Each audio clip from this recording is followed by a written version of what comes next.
Now that you've downloaded Java and jGrasp, let's take a look at what jGrasp looks like. So you can click on the shortcut here on the desktop.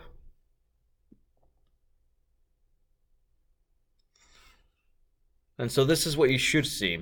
Now right here on the left, this little window is where you the directory you're in, which is basically if you were to save a file, it would save under this directory in the C drive, users, documents. The top window right here, this is the file where you'd be writing your code. Obviously, well, there's nothing right now because we haven't created a new file. And then the bottom window is where you'll see messages after you compile or you run your code.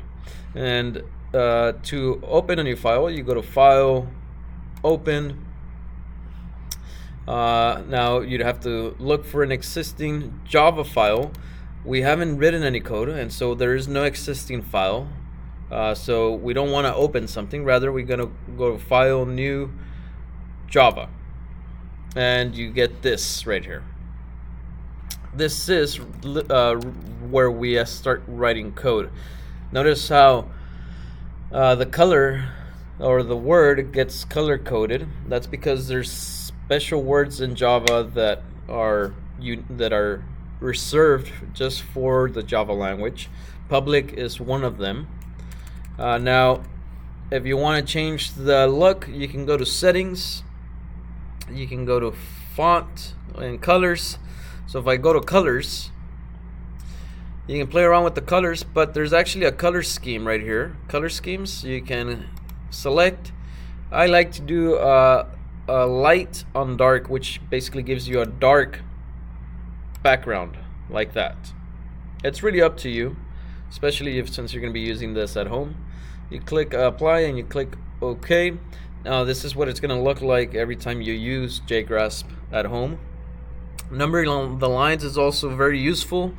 Under View, we should be able to click line numbers on and off. So this is under View. Having them on is very useful, so try to keep them on. And then if you want also to increase the font, once again under Settings, you can click on Font. And right here we should be able to increase the font size. So let's say CSD font, I don't know, maybe we want it at 16. We apply that, and it's increasing the font within the file that we're working with.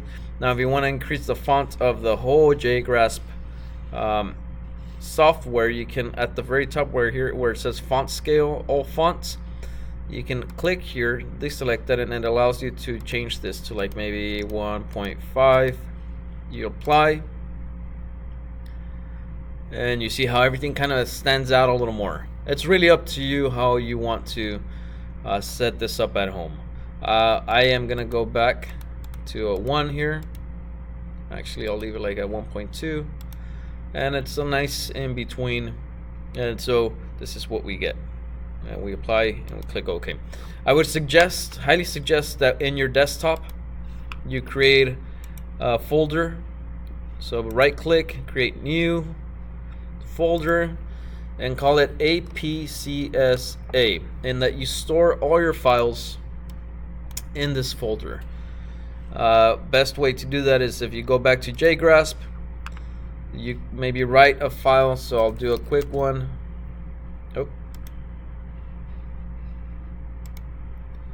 It seems like it kind of got rid of the other one. Actually, it's right here. There it is. Public class hello world is a typical first program that is assigned in most college classes.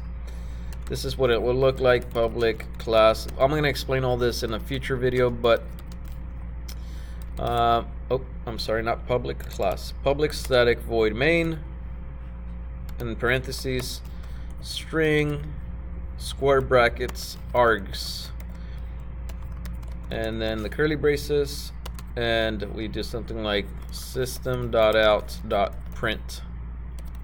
I'm getting a little ahead of myself, but hi. This is what a program looks. This could technically very well be your first program.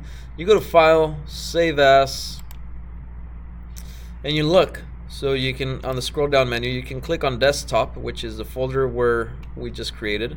So Desktop, there it is. Here's the folder APCSA, and your name of the file will always match the name that you gave the class right here. You click Save, and there it is. So this is one way, or this is how to modify and tailor jGrasp to what suits you best.